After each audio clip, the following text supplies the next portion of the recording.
This was trending nationally for a while on Friday because it caught everybody by surprise, even here in New York. But New York City suffered some truly epic flooding on Friday, and it was very much a surprise. A lot more rain fell than they were expecting, at a much faster rate than they were expecting, and the sewer system could not handle it. The sewer system is designed to intake up to 1.7 inches per hour, and the rainfall was obviously far worse than that. And so we had a real scare in New York over the weekend. We got hit with a little bit of it up here. We were supposed to get more than we did yesterday, actually. But Friday in New York City looked a little something like this. We intercut this with some commentary from the quintessential New Yorker, giving the most New Yorker type commentary you can give on a situation like this. So here's an example of what went down in the city on Friday. Look at this fucking shit. Look at this. Look at this.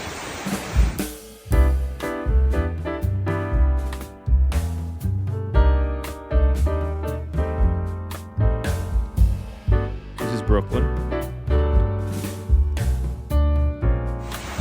Look at this shit. The commuter bus.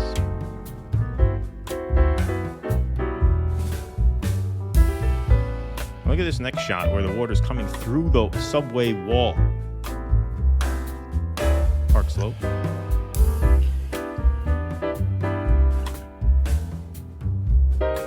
Chelsea subway.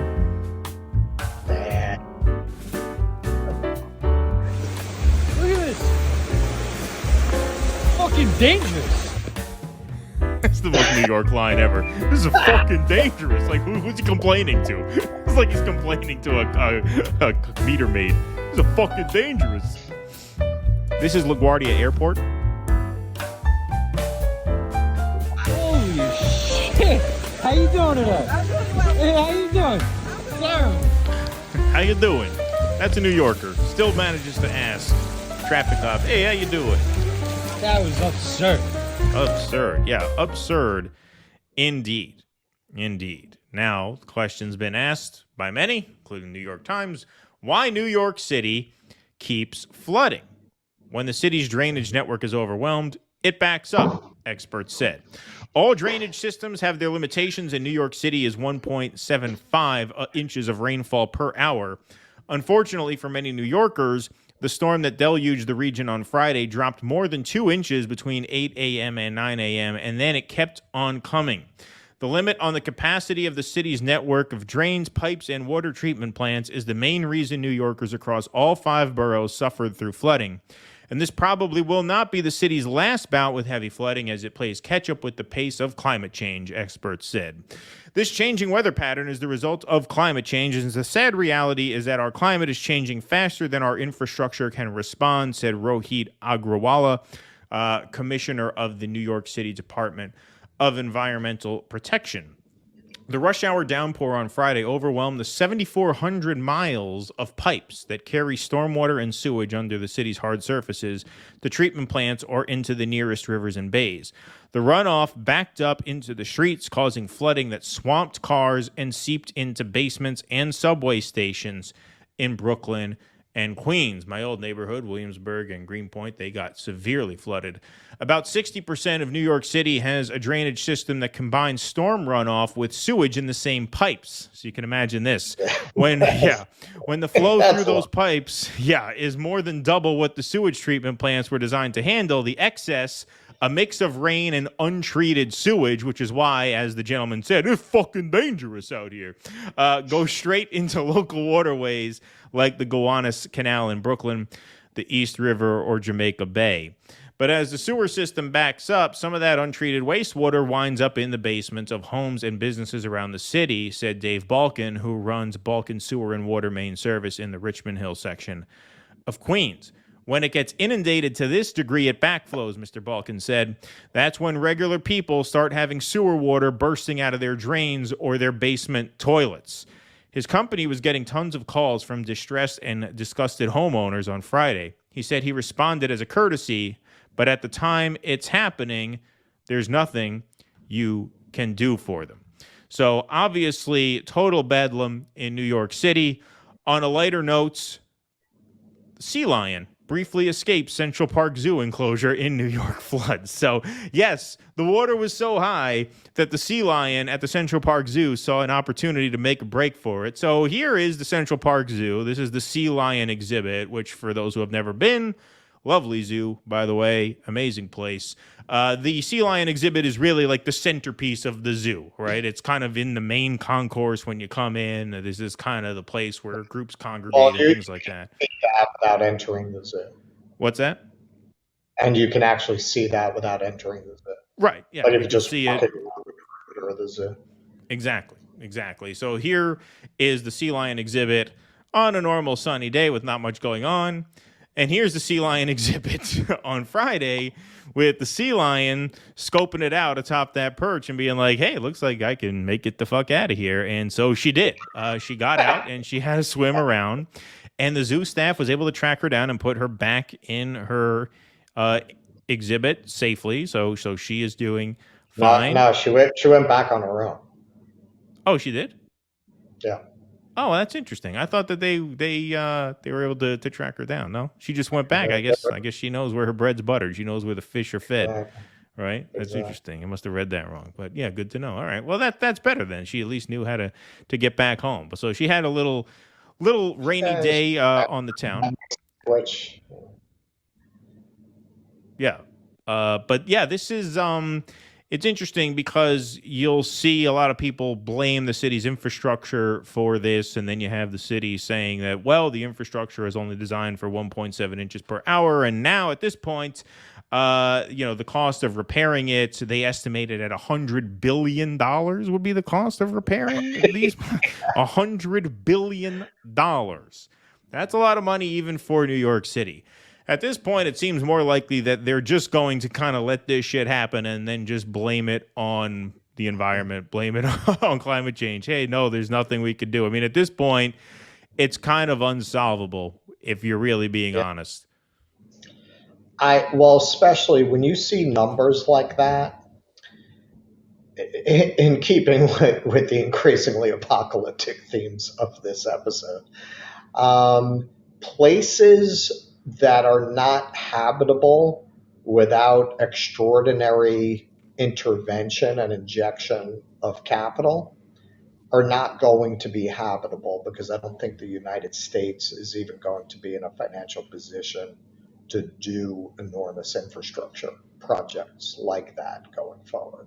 So, for example, I'm sorry for my Cajuns, New Orleans, doomed. They can barely keep those pumps running now. You got an America that doesn't have federal money, and of course they half-assed the post-Katrina levee system. The wall should have been built much higher. I think they built it to like 100-year flood standard, and it really should have been built to 1,000-year flood standard. So it's inevitable that eventually that's going to fail as well, on top of the fact that literally New Orleans has to constantly be pumped out. It's a bowl in a swamp, basically. So once you don't have the money and the infrastructure to deal with that kind of thing, it's done. Same thing with New York City. I'm not picking on NOLA.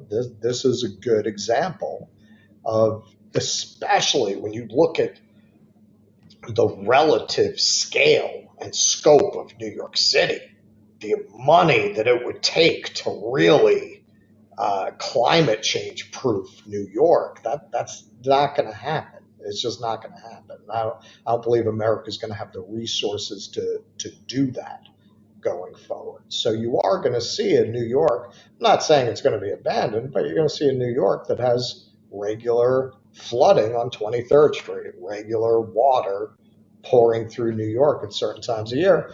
I mean, Venice, they live like that.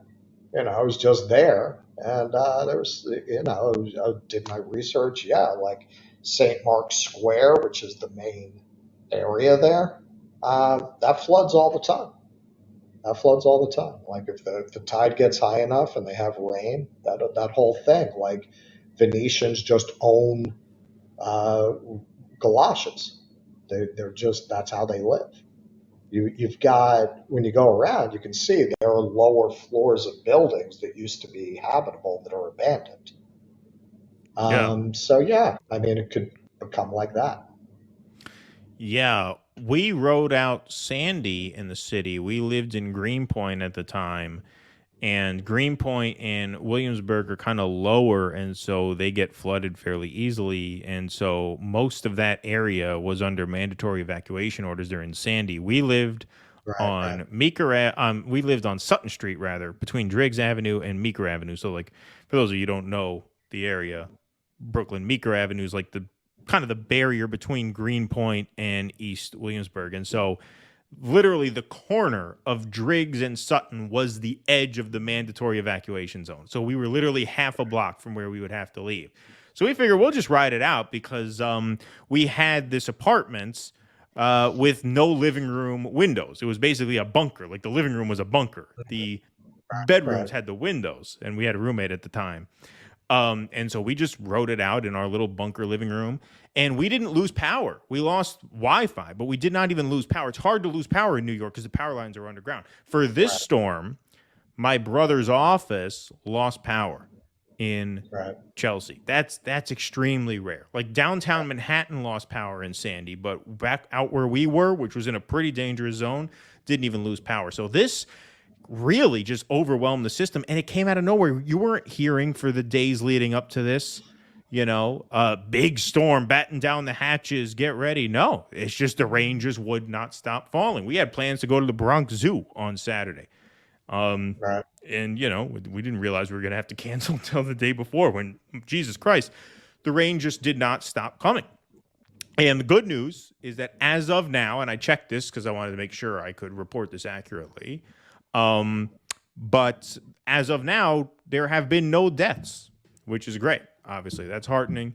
And God bless the people of New York. It is amazing. It is amazing given the amount of basement apartments that flooded. There were 28 people rescued out of, indoor spaces that were flooding.